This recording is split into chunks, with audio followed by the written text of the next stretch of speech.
Selamat datang di channel Alur Donghua. Sebelum menonton, silahkan subscribe, biar Mimin tambah semangat update-nya. Suara gemuruh tiba-tiba meletus dari luar gerbang batu, diikuti oleh lapisan cahaya spiritual putih yang muncul di sepanjang dinding. Cahaya spiritual menyala secara sporadis, dan tanah bergetar hebat. Apa yang sedang terjadi? Getaran ini secara alami tidak dapat membahayakan ketiga makhluk tahap tempering spasial ini, tetapi mereka semua masih cukup khawatir dengan perkembangan yang tiba-tiba ini. Makhluk berkulit hijau itu bertukar pandang dengan makhluk berkepala besar sebelum keduanya bergegas keluar dari aula secara bersamaan. Meskipun ada larangan terbang yang diberlakukan di seluruh alun-alun, makhluk dari basis kultivasi mereka secara alami masih bisa terbang jika mau. Melakukan hal itu hanya akan menghabiskan lebih banyak kekuatan sihir. Han Li juga tidak membuang waktu. Dia melirik formasi teleportasi dan ragu sejenak sebelum tiba-tiba menyapu lengan baju di udara. Seberkas cahaya biru melesat maju sebelum berputar di sekitar formasi, benar-benar menghancurkannya sebelum seberkas cahaya biru kembali padanya. Baru saat itulah Han Li keluar dari aula, meninggalkan jejak bayangan di belakangnya. Begitu dia muncul dari aula batu, dia menemukan bahwa seluruh alun-alun telah jatuh ke dalam kekacauan total. Makhluk yang tak terhitung jumlahnya berebut untuk bergegas ke gedung-gedung di sekitar alun-alun sementara penghalang cahaya biru muncul di udara di atas, tampaknya meliputi seluruh kota di bawahnya. Di udara di atas penghalang cahaya, bola cahaya putih seukuran kepala yang tak terhitung jumlahnya menghujani dalam serangan deras. Bola-bola cahaya putih meledak saat menabrak penghalang cahaya, tampaknya hanya mampu menahan serangan ganas. Han Li cukup terkejut melihat ini, dan dia buru-buru mengalihkan pandangannya keluar penghalang cahaya saat cahaya biru melintas di matanya. Beberapa saat kemudian, kelopak mata Han Li berkedut saat dia menarik napas tajam. Melalui penggunaan kemampuan mata rohnya, dia telah mengidentifikasi apa yang melepaskan serangan yang akan datang. Sebuah pulau raksasa muncul di udara pada ketinggian sekitar 40.000 kaki. Itu benar, itu adalah pulau yang berkilauan yang tampaknya ditempa dari perak murni, dan ukurannya mendekati 100.000 kaki. Seluruh pulau penuh dengan pilar kristal putih yang berkilauan dengan rune yang tak terhitung jumlahnya. Pilar-pilar ini meledakkan satu demi satu bola cahaya yang menabrak penghalang cahaya di atas kepala. Sementara itu, makhluk berkepala besar mengeluarkan cermin biru dan melihat ke dalamnya sebelum ekspresinya berubah drastis, dan dia tiba-tiba berseru, "Ini buruk, itu adalah bahtera perang raksasa ras Jiaoqi. Bagaimana ini bisa terjadi? Mungkinkah pasukan mereka telah tiba lebih awal dari yang diperkirakan? Tidak ada gunanya memikirkan hal-hal seperti itu sekarang, prioritas utama kami adalah pergi dari sini secepat mungkin. Kakak Yuan, kamu sudah berada di kota ini selama ratusan tahun, jadi pasti kamu tahu beberapa jalan rahasia yang mengarah ke keluar kota kan?" Yang berkulit hijau didesak dengan bingung. Pandangan ragu-ragu muncul di wajah makhluk berkepala besar itu, tetapi dia kemudian menggertakkan giginya saat berkata, "Aku memang tahu jalan rahasia yang mengarah ke gunung kecil di barat yang jaraknya hampir 10 km dari kota. Namun, saya tidak bisa mengabaikan semua warga kota ini. Saya akan mengumpulkan semua orang ke gerbang kota dan melakukan upaya kolektif untuk melarikan diri. Jika kita beruntung, mungkin sebagian dari kita bisa selamat." "Baiklah, kami akan melakukan apa yang kamu katakan." Makhluk yang diselimuti lampu merah itu segera menimpali. Han Li dan makhluk berkulit hijau juga menyatakan setuju atas tindakan ini. Makhluk berkepala besar itu tidak ragu lagi. Cahaya kuning tiba-tiba melintas dari tubuhnya, diikuti seberkas cahaya kuning terbang sebelum berubah menjadi proyeksi besar yang tingginya sekitar 1000 kaki. Proyeksi itu identik dengan makhluk berkepala besar. Tidak hanya proyeksinya yang sangat masif, itu juga berkilauan dengan cahaya kuning yang menyilaukan, sehingga cukup mencolok. Proyeksi mengeluarkan teriakan rendah yang mirip dengan bel kuno, dan setiap orang yang mendengar suara ini tiba-tiba ditanamkan dengan rasa tenang yang melawan kepanikan dan kecemasan di hati mereka. Dengan demikian, sepasang mata yang tak terhitung jumlahnya menoleh ke arah proyeksi besar di atas kepala secara serempak. Baru pada saat itulah proyeksi menghadap semua orang dengan ekspresi serius saat mengumumkan, "Jangan panik, semuanya, formasi pelindung kota sangat kuat dan tidak akan jatuh dalam waktu dekat. Apa yang kalian semua perlu lakukan sekarang adalah berkumpul di 4 gerbang kota. Dalam 15 menit, saya akan mencabut larangan sehingga semua orang dapat mencoba melarikan diri. Namun, sebelum itu, izinkan saya untuk mengingatkan Anda semua, ras Jiaoqi tiba-tiba melancarkan serangan mendadak ke kami, jadi kemungkinan besar mereka bermaksud memusnahkan 13 ras awan surgawi kami. Karena itu, saya menyarankan Anda untuk menahan diri dari mencoba keberuntungan Anda. Dari apa yang saya dengar, mereka yang telah ditangkap oleh ras Jiaoqi telah direduksi menjadi budak yang tidak berakal atau telah digeledah jiwanya dan tubuh mereka digunakan sebagai penyempurnaan alat atau bahan penyempurnaan pil.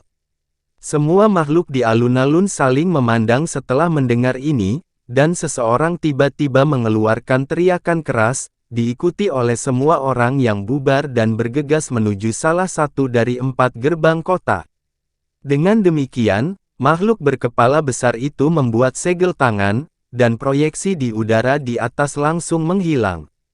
Setelah itu, dia menoleh ke trio Hanli, dan berkata, "Ikutlah denganku, sesama Taois. Ras Jiaoqi akan melakukan upaya ekstra untuk menargetkan kita, jadi kita tidak dapat melarikan diri dengan yang lain karena itu hanya akan menempatkan mereka lebih berbahaya." Ketiganya mengangguk setuju, dan mereka berempat langsung terbang keluar dari alun-alun bersama sebagai 4 garis cahaya.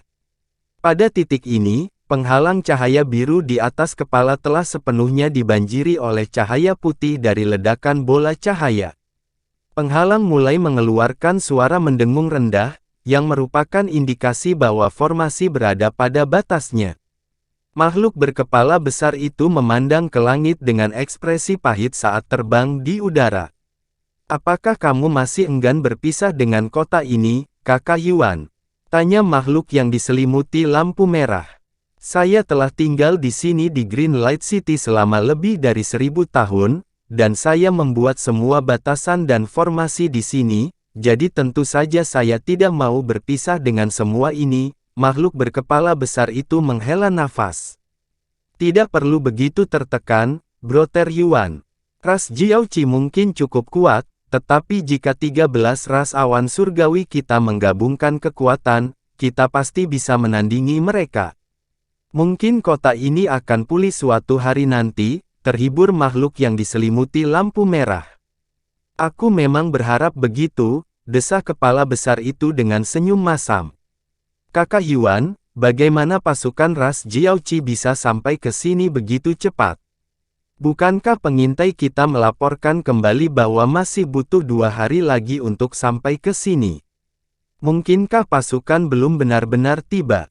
Dan kekuatan awal ras Jiaoqi bertanggung jawab atas serangan ini?" tanya si berkulit hijau. "Saya juga tidak tahu jawabannya. Apa yang kita tahu adalah pasti tidak ada kapal perang di antara barisan pasukan awal ras Jiaoqi, tapi kapal perang yang muncul sekarang adalah sebuah bahtera perang tingkat benteng, yang hanya berada di bawah bahtera perang tingkat dunia dan tingkat kota dari ras mereka. Ada kemungkinan besar bahwa ada makhluk dari 3 tingkat ras suci di dalam bahtera itu, dan kita pasti tidak bisa berharap untuk bersaing dengan makhluk yang begitu kuat," jawab makhluk berkepala besar itu dengan muram. Bahkan tanpa makhluk dari tingkat ras suci di sana, pasti tidak akan kekurangan makhluk dengan basis kultivasi yang sebanding dengan kita di sana, jadi kita masih harus berlari untuk hidup kita. Kita hanya bisa berharap itu makhluk di dalam bahtera tidak memperhatikan kita dan malah tertarik pada makhluk lain yang melarikan diri dari kota. Makhluk yang diselimuti cahaya merah tertawa kecil. Han Li sedikit goyah setelah mendengar ini, dan dia menoleh ke makhluk berkepala besar untuk mengukur reaksinya, hanya untuk menemukan bahwa dia tetap sama sekali tidak peduli, tidak menunjukkan niat untuk menyangkal klaim tersebut. Han Li segera menyadari setelah melihat ini. Makhluk-makhluk ini membuat diri mereka terdengar sangat heroik karena mereka melarikan diri demi semua orang di kota, tetapi mereka hanya menggunakan semua orang sebagai umpan untuk memancing musuh saat mereka melarikan diri. Han Li sedikit terguncang oleh keadaan ini. Lagi pula, ketiganya hanya berusaha menyelamatkan diri, jadi mereka tidak benar-benar melakukan kesalahan. Namun, Han Li masih secara refleks menjadi lebih waspada terhadap ketiga makhluk ini. Dengan basis kultivasi mereka, keempatnya secara alami terbang sangat cepat, dan hanya butuh beberapa saat sebelum tiba di depan paviliun. Pintu paviliun tertutup rapat, dan bahkan sebelum makhluk berkepala besar itu mendarat di tanah, dia mengayunkan lengan baju ke udara untuk mengirimkan embusan angin kencang. Pintu paviliun itu langsung hancur, dan keempatnya terbang langsung ke dalam gedung. Lantai pertama paviliun kosong selain beberapa meja dan kursi, serta patung dewa yang tingginya beberapa puluh kaki. Patung itu seluruhnya berwarna hitam dan memiliki perut buncit dengan 4 mata dan 4 lengan. Itu duduk bersila, dan kakinya tidak proporsional tipis dan rapuh dibandingkan dengan perutnya yang besar. Han Li dan yang lainnya menyapukan pandangan mereka ke sekeliling ruangan, tetapi gagal menemukan pintu masuk yang mengarah ke lorong, dan semuanya beralih ke makhluk berkepala besar itu sekali lagi. Makhluk berkepala besar mengabaikan ekspresi ingin tahu semua orang saat dia berjalan ke patung hitam itu. Dia membuka mulutnya, dan sebuah permata kuning bulat melesat keluar dari dalam, lalu menghilang ke dalam kepala patung. Semburan cahaya yang menusuk melintas, diikuti serangkaian riak yang berkembang di atas permukaan patung. Tiba-tiba, cahaya kuning melintas dari keempat mata patung itu, dan patung itu tiba-tiba bangkit. Han Li dan yang lainnya cukup terkejut saat mengetahui bahwa patung ini sebenarnya adalah boneka. Saat makhluk berkepala besar itu membuat serangkaian segel tangan, boneka itu melambaikan keempat tangannya di udara, dan tubuhnya melebar menjadi 2 kali ukuran aslinya di tengah kilatan cahaya kuning cemerlang. Perawakannya yang besar memenuhi hampir seluruh ruang di lantai pertama paviliun, dan ia menepuk keempat lengannya ke perutnya sekaligus. Cahaya spiritual menyala, dan rune aneh muncul di perutnya. Sebuah retakan yang tajam kemudian terdengar ketika sebuah pintu masuk kecil tiba-tiba muncul di perutnya, di luarnya terdapat ruang yang berukuran beberapa puluh kaki. Ada formasi teleportasi kecil berukuran sekitar 10 kaki atau lebih yang terletak di tanah di dalam ruang itu, dan makhluk berkepala besar itu bergegas ke perut boneka itu sebelum berdiri di atas formasi teleportasi. Rekan Taois, formasi ini mengarah langsung ke jalan rahasia. Aku akan pergi duluan. Makhluk berkepala besar itu tersenyum sebelum memasang segel mantra ke formasi teleportasi. Cahaya putih melintas dari formasi, dan makhluk berkepala besar itu menghilang. Kakak Yuan benar-benar pandai memasang formasi teleportasi di dalam bonekanya ini. Makhluk berkulit hijau itu terkekeh sebelum juga melangkah ke perut boneka itu, dan dia juga memasang segel mantra ke formasi teleportasi sebelum tiba-tiba menghilang di tempat. Kamu bisa pergi sebelum aku, Kakak Han, makhluk yang diselimuti lampu merah itu menawarkan. Han Li agak terkejut dengan gerakan ini, tapi ekspresinya tetap tidak berubah saat dia mengangguk dan melangkah maju. Teleportasinya sangat cepat, dan Han Li muncul di dalam gua yang redup dan lembab bahkan sebelum dia mengalami ketidaknyamanan. Dia melihat sekeliling untuk menemukan bahwa ini hanyalah sebuah gua kecil berukuran lebih dari 100 kaki, tetapi ada kristal bercahaya yang tergantung di atap gua yang menerangi sekelilingnya. Di salah satu muka gua terdapat pintu masuk berbentuk persegi ke lorong yang tingginya sekitar 10 kaki. Makhluk berkepala besar dan makhluk berkulit hijau sudah ada di sana, dan sedang memeriksa platformasi di tangannya dengan ekspresi muram di wajahnya, tampaknya sedang memikirkan sesuatu yang mendalam. Tubuh Han Li bergoyang, dan dia keluar dari formasi teleportasi. Beberapa saat kemudian, cahaya putih berkelebat di dalam formasi sekali lagi, dan makhluk yang diselimuti cahaya merah juga muncul. Melihat semua orang hadir, makhluk berkepala besar itu mengangkat kepalanya dengan senyuman dan baru saja akan mengatakan sesuatu, ketika gemuruh tumpul meletus di sekitar mereka dari segala arah, dan seluruh gua mulai bergetar sedikit. Ekspresi semua orang segera berubah sedikit menanggapi perkembangan yang mengkhawatirkan ini. Ayo cepat dan keluar dari sini, penghalang pelindung kota tidak akan bertahan lebih lama lagi, desak makhluk berkulit hijau. Baiklah, aku akan mencabut batasan di gerbang kota sehingga semua orang bisa kabur lebih dulu. Makhluk berkepala besar itu mengangguk dengan ekspresi serius sebelum melemparkan platformasi di tangannya ke udara sebelum membuat serangkaian segel tangan dengan cepat. Segel mantra dengan warna berbeda menghilang ke platformasi secara berurutan, setelah itu pelat itu tiba-tiba meledak di tengah dentuman tumpul. Trio Han Li sangat terkejut dengan ini. Meledakkan platformasi biasanya membawa implikasi yang jauh lebih parah daripada hanya mencabut batasan. Makhluk berkepala besar itu tampaknya telah merasakan kebingungan mereka, dan dia terkekeh, aku telah mengaktifkan formasi peledakan diri di bawah kota lampu hijau, dan seluruh kota akan menjadi abu dalam 2 jam. Rasa dingin segera mengalir di tulang belakang Han Li setelah mendengar ini. Makhluk berkepala besar ini benar-benar pekerjaan yang sangat buruk. Meskipun sebagian besar makhluk di kota telah melarikan diri ke gerbang kota, pasti ada banyak manusia dan juga kultivator yang bersembunyi di dalam kota dengan harapan dapat mengatasi badai ini. Kalau begitu, semuanya akan binasa bersama kota ini. Dua makhluk lainnya juga bertukar pandangan heran setelah mendengar ini. Namun, sebelum mereka bertiga memiliki kesempatan untuk mengatakan apapun, makhluk berkepala besar itu telah terbang ke lorong sebagai seberkas cahaya kuning. Han Li dan yang lainnya segera mengikuti. Pada saat ini, lubang besar dengan diameter lebih dari 1000 kaki telah muncul di penghalang cahaya di depan 4 gerbang kota, dan semua makhluk yang telah berkumpul di sana sebelumnya semuanya melarikan diri untuk hidup mereka sebagai seberkas cahaya. Beberapa tenggelam ke dalam tanah dan langsung menghilang ke dalam tanah, sementara beberapa berguling ke rerumputan dan juga menghilang. Ini adalah makhluk yang mahir dalam teknik pergerakan tanah dan kayu. Namun, sebagian besar makhluk masih terbang di udara secepat mungkin di atas harta masing-masing. Tampaknya setiap orang telah memutuskan untuk berpisah dan melarikan diri sendiri karena semua orang melarikan diri ke arah yang berbeda.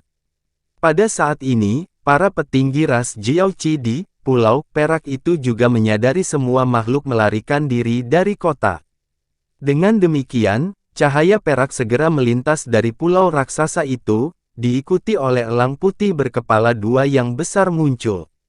Elang raksasa ini tidak hanya memiliki 2 kepala dan tubuh yang berukuran 40 kaki, semuanya juga mengenakan pakaian lengan putih sederhana, serta ujung logam berbentuk kerucut di cakar mereka yang tampak sangat tajam.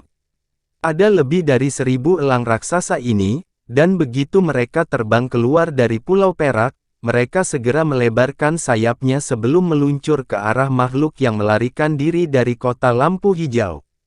Semuanya terbang dengan kecepatan yang tidak lebih lambat dari para kultivator formasi inti, dan setelah elang raksasa ini muncul, masih ada cahaya spiritual yang berkedip dari pulau raksasa saat gerombolan besar benda lain dikeluarkan. Pada kesempatan ini, benda-benda tersebut adalah kano kayu hitam yang panjangnya hanya sekitar 100 kaki.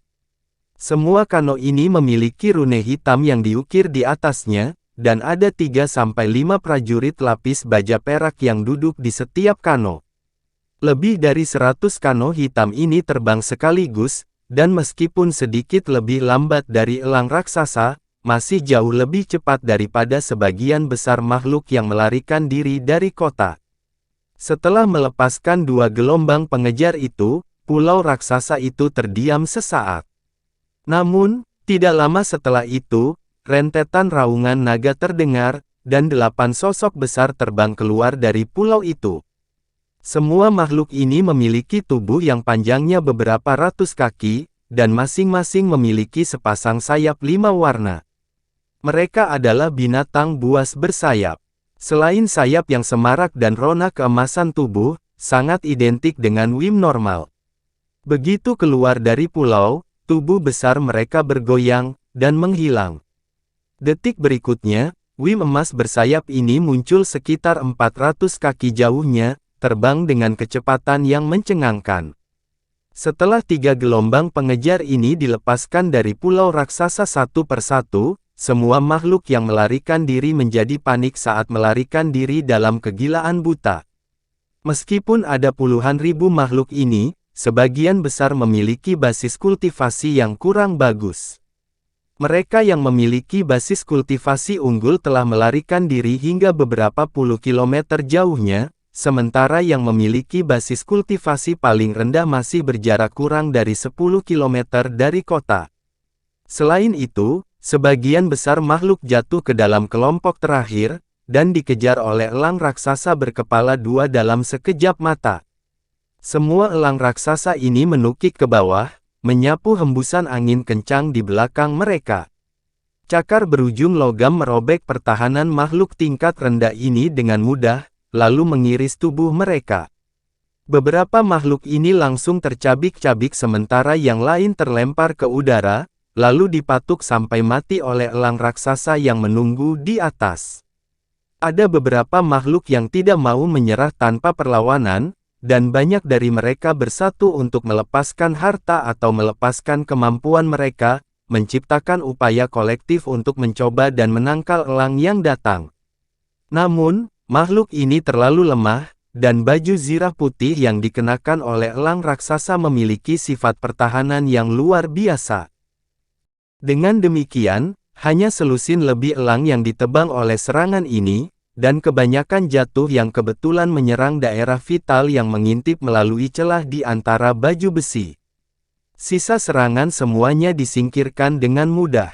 Semua elang raksasa ini marah oleh serangan pembalasan ini, dan semuanya mengeluarkan teriakan tajam saat menukik ke bawah untuk menyerang dengan keganasan yang meningkat. Dengan demikian, lebih banyak tangisan sedih terdengar saat ratusan tubuh berlumuran darah dan hancur jatuh dari langit. Pada saat ini, kano hitam juga ikut bergabung, dan semua prajurit lapis baja yang berdiri di atas kano menebaskan senjata ke udara untuk memanggil serangkaian proyeksi perak. Semua orang yang terkena proyeksi langsung dipotong-potong tanpa bisa memberikan perlawanan apapun. Para prajurit lapis baja tidak berniat mengeluarkan upaya berlebihan untuk memburu makhluk tingkat rendah ini. Sebaliknya, sampan hitam hanya terus maju, mengejar makhluk yang melarikan diri dengan basis kultivasi yang unggul. Adapun Wims emas yang muncul, mereka terbang langsung menuju makhluk paling kuat yang telah melarikan diri jauh ke kejauhan. Dengan kecepatan yang menakutkan, tidak butuh waktu lama untuk memburu mangsanya, dan dengan demikian, pembantaian sepihak pun terjadi. Sementara itu, cahaya biru tiba-tiba muncul dari permukaan batu di gunung yang berjarak sekitar 10 km di sebelah barat kota lampu hijau, diikuti ledakan tumpul yang tiba-tiba meletus. Setelah ledakan, sebuah lubang hitam besar diledakkan ke permukaan batu, dan 4 garis cahaya melesat keluar dari dalam. Keempatnya adalah Han Li dan 3 makhluk asing. Karena tempat ini cukup terpencil dan arahnya tidak sesuai dengan gerbang kota manapun, belum ada ras Jiaoqi yang muncul di daerah tersebut. Namun, mereka berempat masih mengenakan ekspresi hati-hati saat mengamati area terdekat dengan indera spiritual. Ayo pergi dari tempat ini sebelum makhluk Jiaoqi tiba. Kita harus berpisah dari sini dan seterusnya, Tetap bersama akan membuat kita menjadi target yang terlalu besar, kata makhluk berkulit hijau dengan ekspresi gembira di wajahnya. Makhluk berkepala besar itu mengangguk sebelum melirik trio Hanli dengan ekspresi ragu-ragu di wajahnya, lalu tiba-tiba berkata, tentu saja, tapi sebelum kalian semua pergi, aku punya sesuatu untuk ditanyakan kepada kalian semua, dan aku harap kalian tidak menolak. Apa yang kamu butuhkan dari kami? Tanya makhluk yang diselimuti lampu merah. Hanli dan makhluk berkulit hijau itu juga agak penasaran mendengar apa yang dia katakan.